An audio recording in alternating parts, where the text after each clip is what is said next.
Welcome to About Time, a Doctor Who podcast. Today, we're watching Torchwood, and quite frankly, it's about time.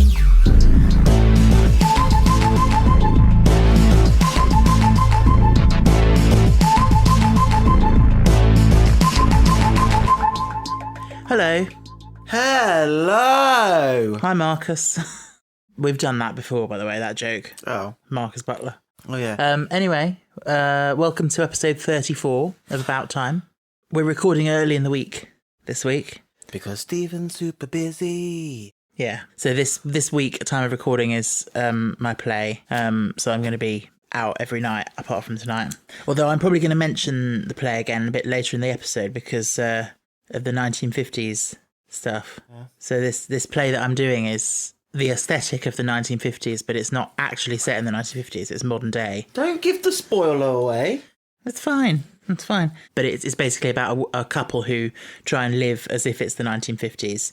So they go to the normal, the wife goes to the normal supermarket, but then when she gets home, she puts all the food in like 1950s packaging to sort of maintain this 1950s aesthetic. Anyway, so we're here. How's your week been, by the way?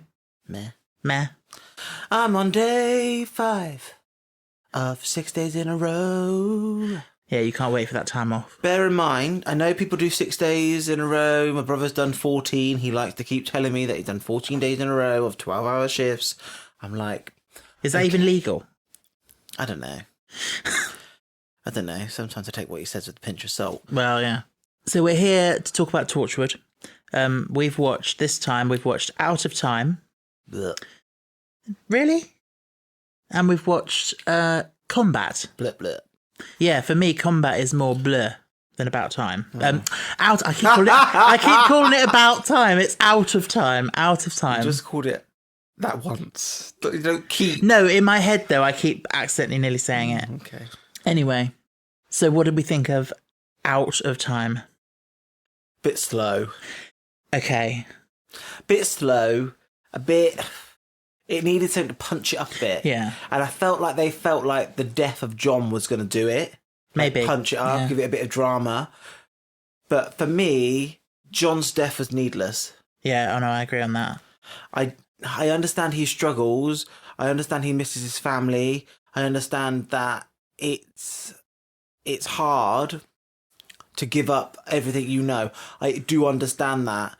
But a lot of people would kill for a second chance. Yeah. Like, food is more available. Like, he's got a lot of things up again. I understand that he set up her life and he said to her, I've done that once. I've done it. I don't need to do it again. He couldn't cope, basically. Yeah, he had a mental breakdown. And obviously he witnessed the end of his line with his son who never had children, and his son is, dying, very close to death. So I do get it, but I think, I'm not sure how I feel about Jack basically assisting his suicide at the end there. Yeah. Like in the car. Like, wouldn't Jack just die? Or, because he would die, but then come back. Yeah, I don't know. And that's die a bit, and then come back. I think they fudged that a bit, just for the scene. So he's immune to it. Yeah. For me, I didn't. That's my least favourite part. Yeah. Maybe it was real. Maybe it was all this. Like, when it comes to assisted suicide or like euthanasia, like I'm liberal about that. Like, I think in certain cases where people are ill, I do think that's something that should be allowed. Yeah. But in John's case, not so much. So Emma embraced. So you had one who embraced. Mm. You had one who embraced new life. Mm-hmm. You had one who couldn't cope. And then you had one who was determined to get back. Yeah. Because she couldn't fly in the sky. Yeah. It was, she wanted to get back, but also she said it didn't really matter where she ended up. Because Owen said the rift doesn't work like that. Like, you could end up anywhere. And she said it doesn't matter. Yeah. For me, I was a bit like, why? Why? Why? What is the point of giving Owen this love affair? This moment where he gives himself. For the first time, we see him give himself. Yeah. Not a cheap one-night stand, not fucking Gwen up against a book corner. A book corner? I don't know, some kind of book corner. A tree? Yeah. But no, you gave him a moment of feelings. You gave him a moment Yeah. that made him human. You gave him a moment that Yeah. he felt connected to someone, and then in the same episode you rip it away. Yeah. And I'm like, I didn't understand that. But Is that's- it to make him feel hopeless? Yeah, that's life though, isn't it? Life is cruel. Can be cruel. Life can be cruel. I understand that. But I didn't like her character. Out of the three, she's my least favourite. Yeah, I would agree with that. Because I think she is a little bit selfish. Really? Yeah, she thinks of herself. Yeah, but think of it a woman in the 1950s, like they were never allowed to think of themselves, and actually it's quite positive that she does put herself first, I think. Yeah, that's true. That's true. But like, she knew exactly what she was doing, because she was the one who said love is making nothing casual. What we just did. She's the one. She led him on. I don't know. In a way of I guess she did, because of what she said. Like, she was like, "I love you too." Yes. She didn't need to say that. If she knew that she was going to leave, why say it? No, I don't think it was Who knows? a nice thing to do. I think she was in a new world and she was getting, I don't know, her jollies off. Who knows? Yeah. Who knows? But yeah, so I mean, it's interesting. Sorry, just going back because you went off on a massive one there. But the first thing you said was that you thought it was a bit slow. Mm-hmm. And I get that. This is actually probably one of my favourites from this series. And I think we talked about it, but like I'm much more of a fan of character pieces. Yeah. You're all about the plot. Give me the plot, give me the action, give me the magic, give me the spaceships, give me the aliens, give me the magic quests. Yeah. Give me it all, because that's what I love. Yeah. The thing is, though, like, some people say, plot is more important, and some people say character is more important. But for me, character can be plot. Character development is plot. Character development is plot development. No, but if a character has an arc, that's plot. But I get what you're saying, but plot you have to use your plot to give them the arc. Yeah. Because if you don't have any plot, I don't have anything like going up against them or any stakes and all that, which is brought in by the plot, the character arc has nothing to steer the character arc. Okay, but there were stakes in this, like there were emotional stakes. Like what? These were human beings, and so you get to know the characters, and and blah blah blah. And there was a plot. Like also, how like every story is supposed to have an antagonist, and like sometimes that can be not necessarily a person, but sometimes it can be a scenario. Like in this case, I suppose the antagonist was the modern world, for them, or whatever, or the rift, or have you, Yeah, I can understand that. But yeah, it's a very human-based story, and I like that. I like that. Did Russell T Davies wrote it? No, he only wrote one episode of this series, which was the first one, which you hated. Russell, come on, bring Torchwood back so you can do it justice. Yeah, no, he's written others a bit later on. Is Bonnie Langford Irish? Not that I'm aware of, no. Wouldn't it be really cool to do just like a one-off mini-series called 3? This is Torchwood 3. Oh, 4. And it's like the disappearance of 4. Yeah. Do you know, it's probably, to be honest, it's probably been done in audios, Torchwood 4, and I'm just not aware of that because it's not my cup of tea. But yeah. Yeah. Anyway, we had the 3 characters from the 1950s. We talked about them a bit. You said Diane was your least favourite. Yeah.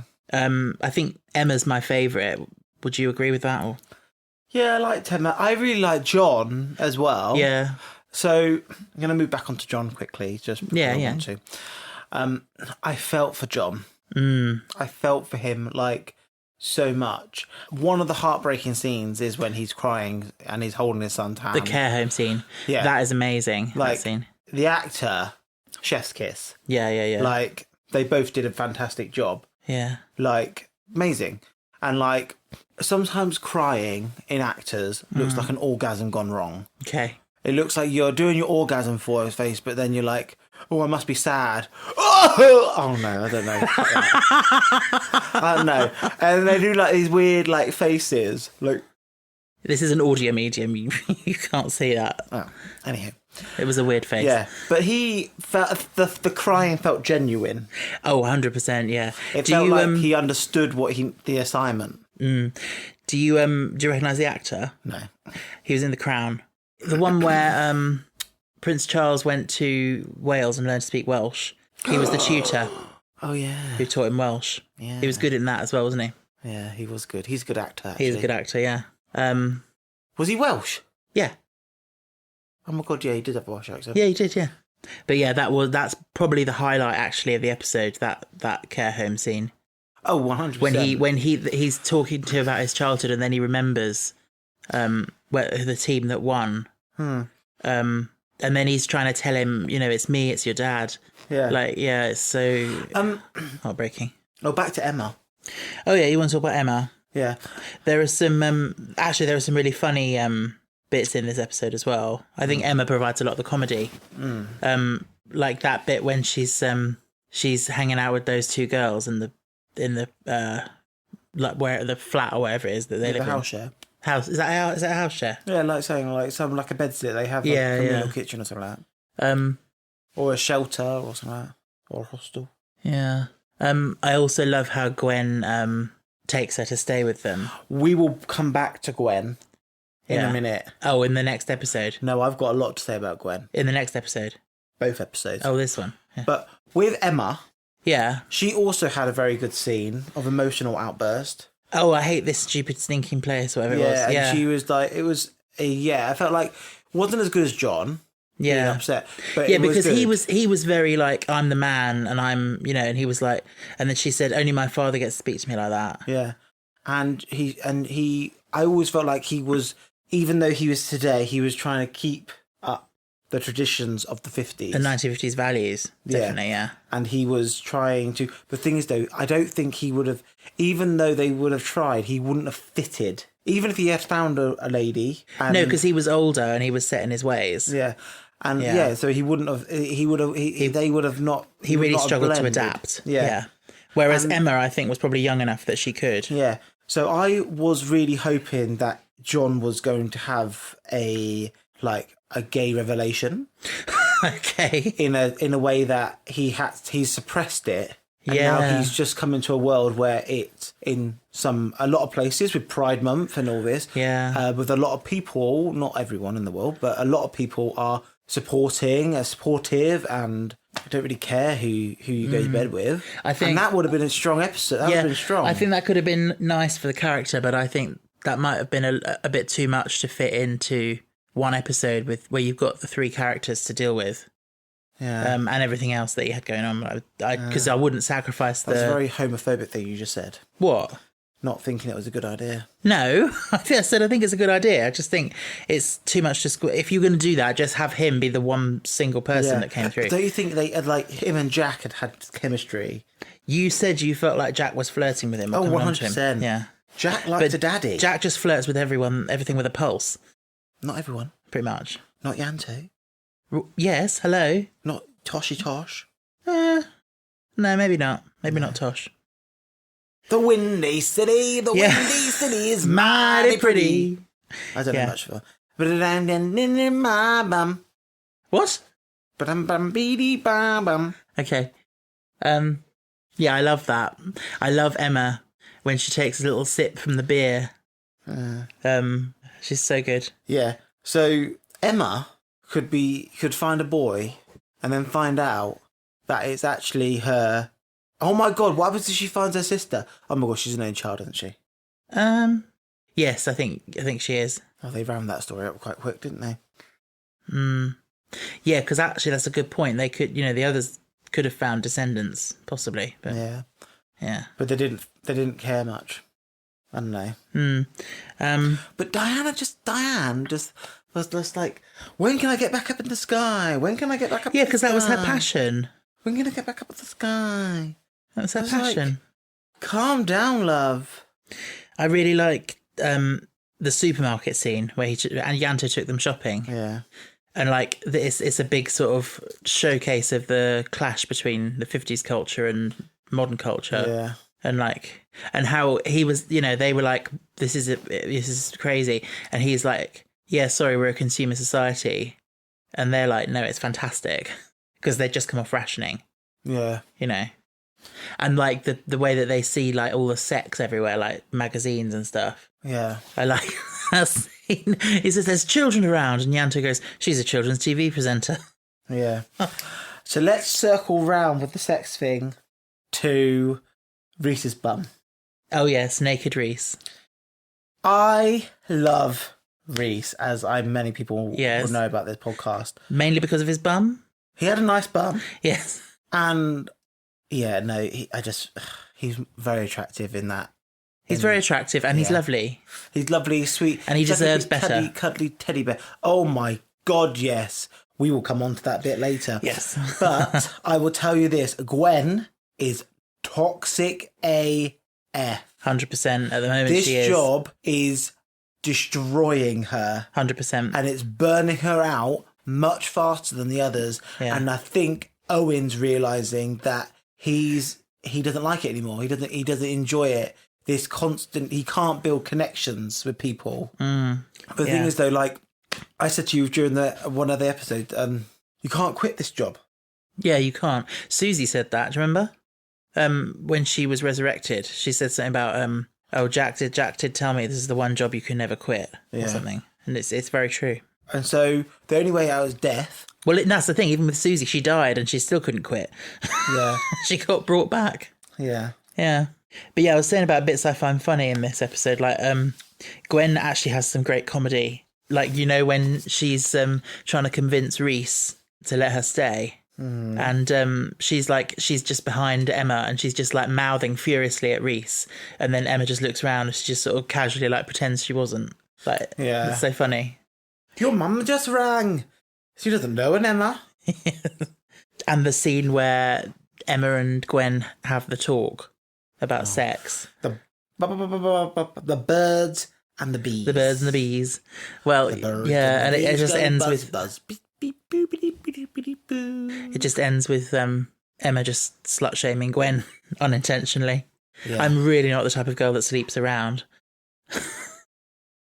Oh, is she the girl who gets a companion job later in Doctor Who? No. Oh, I thought she had the same red hair. Oh, you're thinking of Amy? Yeah, Karen Gillan. The one who played Nebula. Karen Gillan, yeah. No, it's not her. She's Scottish. Nebula. I also this is where I wanted to mention the play because what I was saying about the packaging and stuff. Like, I saw something watching it this time that I'd never noticed before, which is when they first are like settling in the place where they're staying. Emma and Diane are in the kitchen and they're talking and she's got a packet of tea bags and she's ripping each one open. Did you not notice that? I've never noticed that before. Oh my God, that's the first thing I noticed. Like, she needs the leaves and she just thought it was just handy. I just thought that was so funny. I'd never noticed that before. And then they gobsmack when you can pour water over a tea bag. I know. Whoever invented a tea bag must be super rich. Yes. Owen and Diane, we've talked about a little bit. The amount of sex scenes dear God. And like awkward thrusting. The awkward thrusting and the cum faces and like the like orgasm faces. And Owen even mentioned cum faces. Do you remember? Yeah. He was like, he wants to see how you look. What your face looks like when you cum. Yeah. He is a vulgar human being. He is a vulgar human being. And he's a very sex mad human being. But yeah, the thrusts were quite awkward. Yeah. I was just like, it may be awkward. I don't know, a bit awkward. I didn't think it was very good. Not well done. Okay. Like, I think to myself, it was just too awkward and wasn't needlessly needed. Imagine she got pregnant and she just had his baby somewhere. I don't think she wanted to be tied down. No, I can understand that. Like, she just come to a new world and then she didn't want to be tied down. Yeah. Immediately when coming to this new world. But she did say she loved him. Yeah. But feelings run high. Oh, yeah. Like oxytocin. No, that's not the wrong thing. Yeah, that's part of it, I think. Yeah. Like when it affects your brain. Yeah. That's why the honeymoon period is so strong and you feel it. And like, I've now been in a relationship for 7 years. Well, nearly 7 years, 7 September. You're getting the 7-year itch. No. You get that. This is my personal opinion, and you don't have to agree with me, but love, we talked about this many times, like We have love talked about fades, but also I think the true love. Love doesn't fade. Well, it can do, but I don't think it has in our case. It's a very different type of love. You go through different phases. The first stage is burning fire and excitement and passion. And then it moves into a more sort of secure, deeper, but less sort of intense. It's, what I have with you is something that... It's like a faded tattoo. Like the tattoo's healed. Yeah, but first tattoo, the first part is your heart is getting tattooed with someone's name. And now the tattoo's healed and the name's still there. Yeah. But it's healed and it's secured and it's locked in. Yeah, but even though the later stage, the sort of I think it's that the attachment phase it feels less intense because you couldn't spend every single day of 7 years feeling that intense. No. No. But it's arguably deeper and more important. Anyway, that was quite personal. But yeah, I do love that speech Owen has where he's just waffling and spewing all his thoughts. What? And he goes like this, I'm scared. I'm fucking scared. Yeah, again, we can't see you, Ben, but it's the head movement, isn't it? Yeah. But that reminds me of when I'm in an argument because I'll walk out of the room and come back in. You'll do what's known in theatre as a false exit. You look as if you exit the stage and then you come back on to deliver your final line. But it's not my final line because No, then you've got more lines. Yeah, pages Ben and pages has and pages. A reinforced soapbox that never breaks. Soapbox Ben. Soapbox Ben. But yeah, what I was trying to say was he had this long speech that he was sort of waffling and didn't make any sense, and he was like, "Oh, and how have you done this to me? And I'm scared, I'm fucking scared, and blah blah blah." And then she just went, "I love you too." Like, I like that as a thing. Anyway, I think I'm finished with about fuck's sake. I think I'm finished with Out of Time, unless you've got anything else you want to say about it. No. It is one of my favourites. I know it's not really your cup of tea. It's rewatchable, and I enjoyed the characters. I personally prefer, when I'm going to watch a show like this, prefer the more high action, more risky episodes. Yeah, fair enough. Well, talking of high action, I mean, there's more action in the next one. Combat. It's, I don't know, this is really not one of my favourites. It was a bit like, okay, we need an episode that is cheap to write. Okay, no Edwards, whatever it is. Noel Clarke. You can write an episode. And you'll pay you 50p. I don't think so. I'm sure they would have paid him the going rate.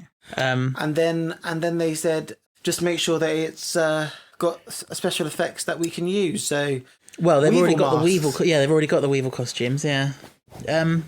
I do like the Weevils. I like the Weevils. Yeah, I think they're really interesting. I think they're like primitive creatures, obviously. Yeah. And I don't know why someone called them the Weevils. Well, we don't know what their name is, but Torchwood would call them Weevils because they're pests, and it's just like a nickname. But Weevils come in flower. Yeah, I know. We've talked about this before. Yeah. But I actually really, because, the obvious answer is they're aliens of some sort, but I actually really liked what Mark said, that he thinks they could be like the future of humanity, like the far future. Okay. What do you think about that? It's quite bleak and scary, but they could be like a future. Oh, I would have thought the other way around. Like they are stuck. They were a version of us. No, but that's what I feel like. It's like they've almost devolved. Like it makes me think of The Time Machine. The H.G. Wells story, because he goes way into the future, like hundreds of thousands of years into the future, and humanity has, in that story, they've kind of split, their evolution split into two species, and there's like the Eloi, who are the kind of simple childlike ones, and they're like sheep basically. And then you've got the Morlocks, who live underground and are really animalistic, but they're also quite calculated. And the Weevils remind me of the Morlocks, and that like sort of they're like the animal side of humanity, and it's like their basic sort of rage, like Mark said, raw instincts. Yeah, and it's like it's quite scary to think that, and they could easily be that and have fallen through the rift, through time. Yeah. Yeah. Interesting that they always wear boiler suits. Yeah. You know why that is, obviously, for cheapness. Cheapy. But it is funny, isn't it? Cheap as chips. Yeah. But chips aren't cheap anymore. Also, apparently, the Weevils are a bit telepathic. Like, they have this shared... The Ood. Reminded you of the Ood. It did remind me of the Ood. Yeah. My favourite alien of the Doctor Who. Are they? Yeah. Ood is your favourite alien? Yeah. I love the Ood. Anywho, do you want to talk about Owen in this episode? Owen is really disconnected to his friends. Oh my God, why is he disconnected to his friends? Oh, he's pining for Diana Abbott. Diane Abbott? We will find the money.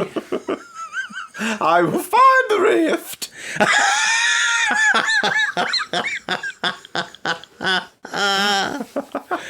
Jeremy. Owen. What did she get caught drinking gin on a train? Yeah. I thought alcohol wasn't allowed on the train. That's the whole point. That's why it was bad that she got caught. Well, it's not really that bad, is it? But the media made a big thing of it. Yeah. Anyway. Find the money. Thank you for that. What? Just, throwing Diane Abbott out there. The first surname that came to me. Yeah. So Owen's really not doing well at the moment. Yes. He's fallen into a despair. Like, he has a bit of a death wish. I'm like, Owen, come here. Owen, I understand your feelings are really real, but it was like 24 hours. So Oh no, it was more than that. It was a week. You can't judge him. I understand it burnt brightly and fast. Yeah, and it was probably the first time in a long time. Reminds me of my brother. Yeah. Yeah, maybe never. Maybe he's never felt like that. Well, I can't comment on that. Oh, we found out that him and Gwen were still having sex. Yeah. Why are we even still doing this? Because Gwenny, he needs his thrills. He needs his thrills where he can get them. And I really thought he was going to catch feelings for Gwen. No. Gwen's got 1 foot in Owen and 1 foot in Reese. Oh, that sounds kinky. That sounds kinky, doesn't it? Sounds painful as well. Yeah. But she Massive shoes. Massive shoes. Random shoes. Just Owen and Reese-shaped shoes. Oh, I see. Yes. Shall we talk about Gwen? Yes, we shall. We have a lot to discuss about Gwen. She's a toxic piece of shit. Yes. Gwen is really rude. Oh, what, can I step back? I knew what I was going to say. Yeah. Emma being in Gwen's home is the first time we see her physical work coming into... Oh, no, the fairies. Oh, the fairies did interrupt, but this is like something that disrupted her life, but this is like work. She's living with her. She's brought work home. And like she's got to work on it. Do you know what I mean? I do. Yeah. And I feel for Reese. Yeah. That it's one line that really, actually, I think it was in Out of Time, one line that really stood out to me is when Reese says, "What worries me is how easy it seems to be for you to lie to me, Gwen." Yeah. And he stormed off. Gwen, come here, Gwen. Oh my God. You have a really nice man and you're pissing all over it. Yes, do not let him go. Oh, she will. I really hope, I pray to God, to the gods above, that he remembers. She's a piece of shit. I certainly, the way things are at the moment, I certainly feel that... that's your pulling top. He deserves better. Oh, 100%. And she doesn't deserve him. No, she doesn't. She doesn't deserve him. But the thing is, though, she has let her work infester into her life. Yes. Which has produced cracks within her relationship. She's destroying the bridge that she had with Reese. Yeah. But the thing is, though, like, it's so easy for her to fake it. Like in the last episode where she was kissing and all over him, and this episode, like, she was distant with him. Yeah. Because she wanted to be back at work. No, Gwen, this is not healthy. And I really don't think that he deserves to be tied up and messed up into this type of world. Gwen, you need to... When is it right to drug someone just that you can get your emotional baggage out and be forgiven? Yeah, that's 100%. He was... When he remember he said, "You selfish bitch." Yeah. Absolutely correct. She is selfish. That's incredibly selfish. She is selfish. She's only thinks about herself. She only thinks about when she's going to get her next thrill. She wants to get it... Whether it's going to be Reese or Owen. Yeah. She wants to get it off her chest without the consequences of having to face up to it. Yeah. Yeah. And some things, I will be honest, we are human beings and things happen in our lives that we could control, but the idea of it is too much. And so I'm saying to myself, like, gambling. Like, the idea of winning outbeats the in your mind, oh, I could win. And so that when that could and woulda, shoulda comes in, it destroys any of the risk. It burns them away, and all you can think about is winning. And all you can think about, oh, I'm going to win. And you don't. And then like sex with other people other than your partner, like, don't get me wrong, like mahogany, what is it? What is it? How do you say it? Monogamy. That's the word. Is like not for everyone, and polyamory. Polyamory is, I personally think, is probably going to be the way of the future, but could be because you see a lot of accounts online advertising it. Anyway, what I'm saying is that Gwen couldn't resist. Is what I'm trying to say. Yeah, and she could have resisted, and she could have chose to not, but I think the thrill excited her. I don't know. For me, it reminds me of Doctor Who when Rose, in series 1 when she got sent back, Doctor sent her home. Yeah. And she was with her mum and Mickey in the cafe. Yeah. And basically she's like, her head is just full of what's happening thousands of years in the future with the Doctor. Yeah. And they're like, what are you better? Do you think you're better than us now? Like, you're too good to like have chips and stuff. It's a bit like that with Reese, like, because he doesn't know what's going on. But for Gwen, it's like she can't just go to a restaurant and have a meal with her boyfriend because he isn't aware of all that there is in the universe. The thing is, though, but in the last episode, she could go out for a drink, no? And be all over him. Yeah. Lovey-dovey. Yeah. Yeah. She only wants it when she wants it. Yeah. She needs to realise what she's got. Yes. She needs to realise what she's got. Maybe that is Reese having a near-death experience. Maybe that is her nearly dying. Maybe that is a pregnancy scare from an alien baby, or Owen giving her his seed. Yeah. And, oh my God, but then he becomes the Weevil King. So that last shot there. Yeah, it's weird, isn't it? He becomes the Weevil King. So crazy when you said that. So Owen does that like growl, and you said to me, "Oh my God, he's going to become King of the Weevils." What does that mean? That he's their leader, and he's going to rise them up. He's going to turn evil. We're going to have another villain within the series. I don't really want to say anything in response to that. He's seen into the darkness. And now, because it's a bit like werewolf-y, don't you think?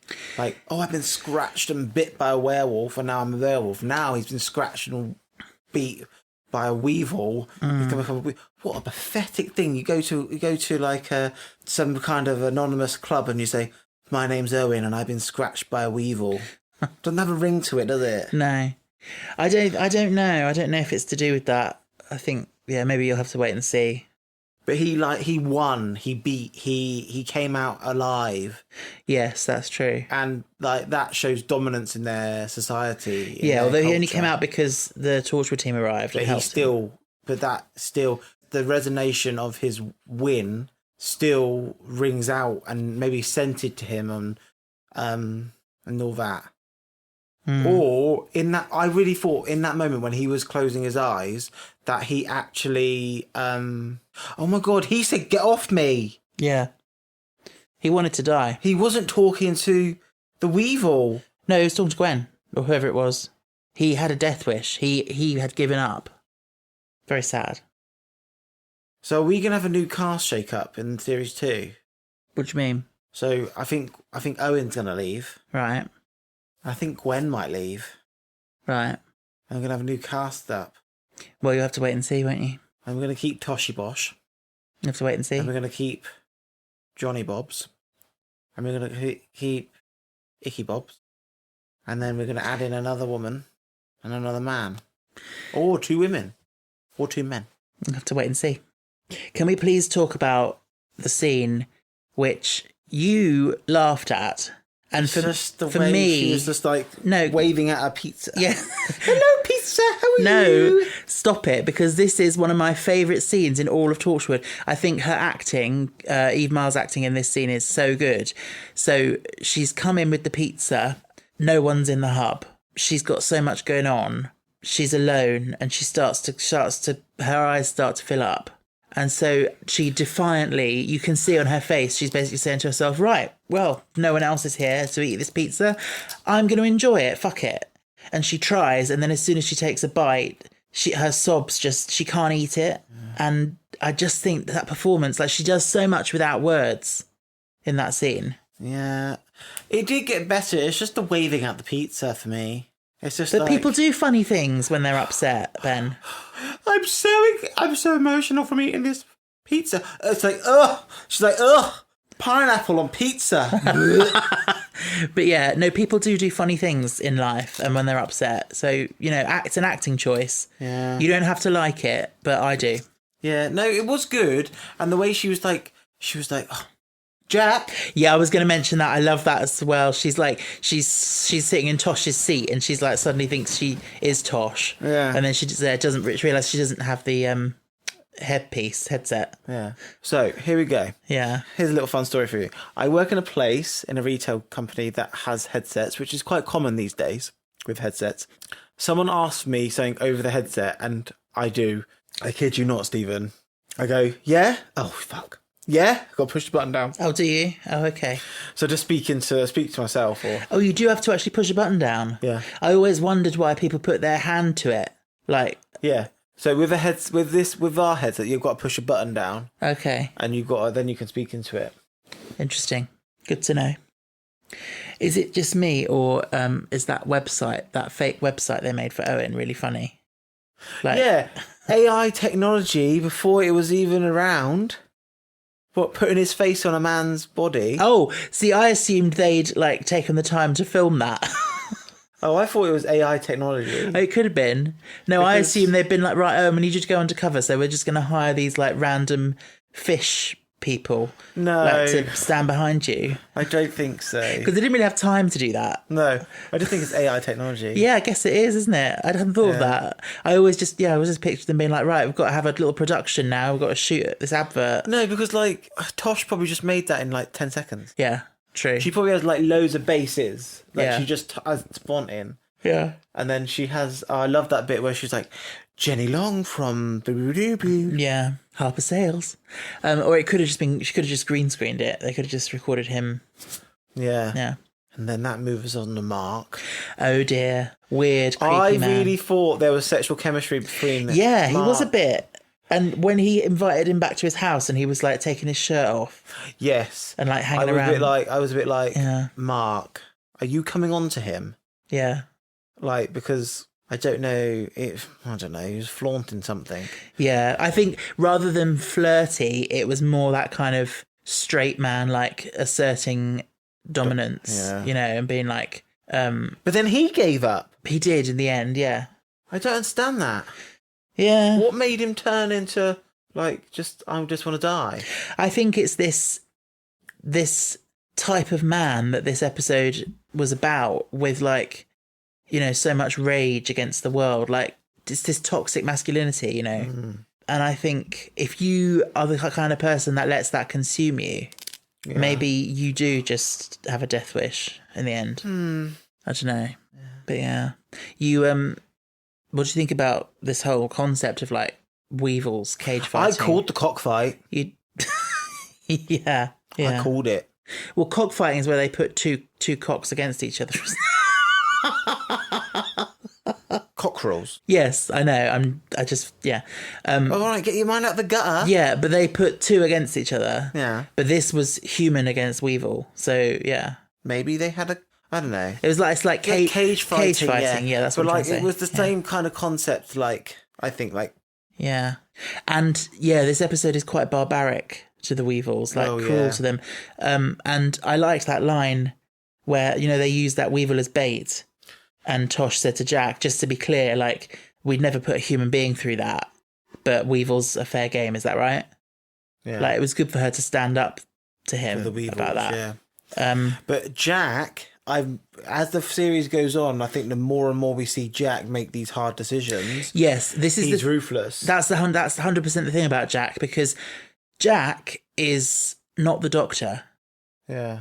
Jack is about the end justifying the means. But I also think Jack is very much in the terms of he understands his job. Yes. He understands that it's a tough job. He's put in charge to make these tough decisions. Yes. And he needs to protect the citizens of the United Kingdom from these aliens. Yes. Also, unlike the Doctor, who can just swan off in the TARDIS afterwards, Jack stays around. Yeah.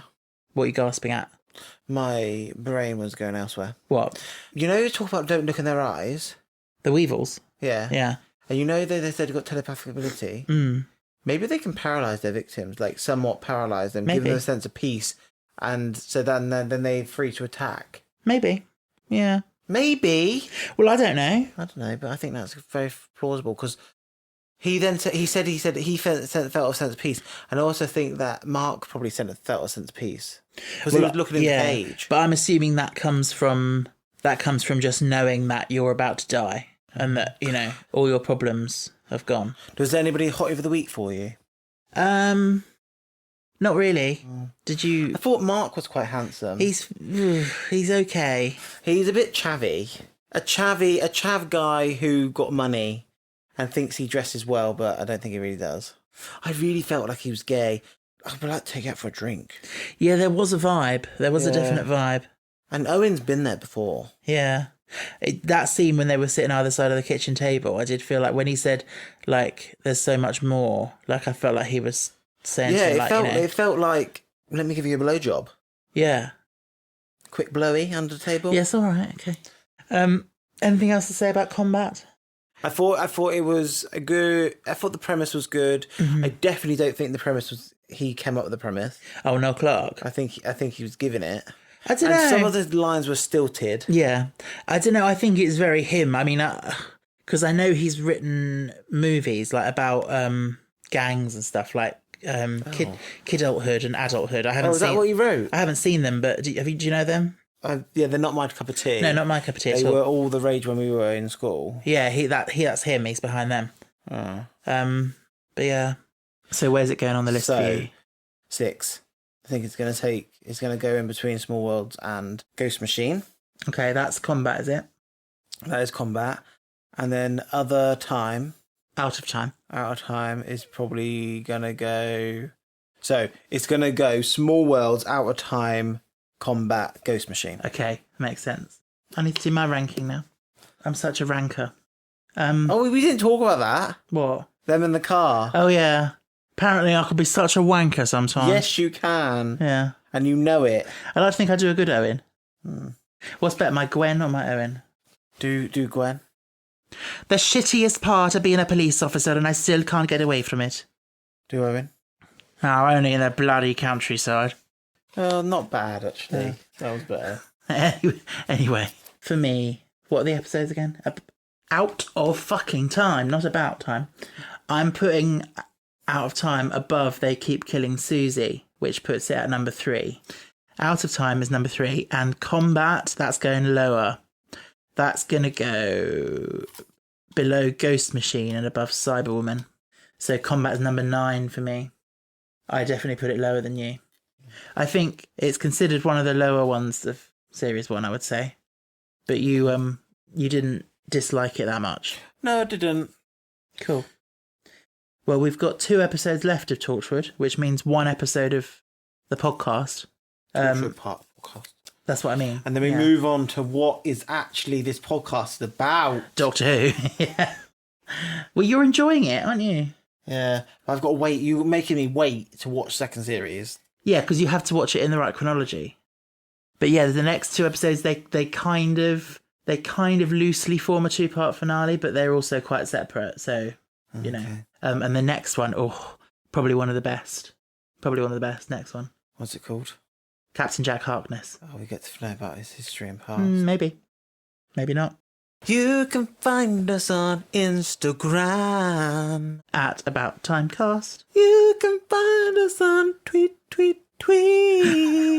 That's About Time Cast. You can find us on the Gmail. AboutTimecast@gmail.com. And you can find us on TikTok. At About Time Podcast. And we'll see you next week. Or you'll hear us anyway. For our final Torchwood Series 1 episode. And until then... Stay... Fan... Ick. Stay fantastic! Yeah. Woo-hoo! Bye-bye.